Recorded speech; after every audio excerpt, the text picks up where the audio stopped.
Diqqat xalq, tayyor turing. Ertaga O'zbekistonning barcha viloyatlarida boshlanadi. Assalomu alaykum hurmatli tomoshabin. Xabarlarimiz kengroq tarqalishi uchun like bosib, kanalimizga obuna bo'lishni unutmang. Ertaga O'zbekistonning barcha viloyatlarida qanday ob-havo kuzatilishi ma'lum qilindi. Unga ko'ra Toshkent shahrida yog'ingarchilik kutilmaydi.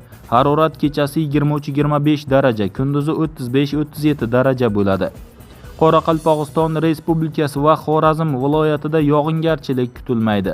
Harorat kechasi 18-23 daraja, kunduzi 30-35 daraja bo'ladi.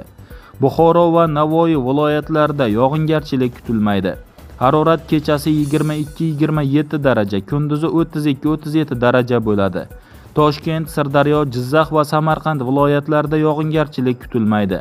Harorat kechasi 20-25 daraja, kunduzi 33-38 daraja bo'ladi. Qashqadaryo va Surxondaryo viloyatlarida yog'ingarchilik kutilmaydi.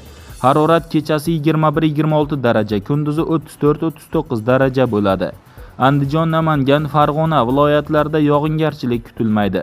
Harorat kechasi 22-27 daraja, kunduzi 32-37 daraja bo'ladi. Respublikaning tog' oldi va tog'li hududlarida ba'zi joylarda qisqa muddatli yomg'ir yog'ishi momaqaldiroq kuzatilishi mumkin.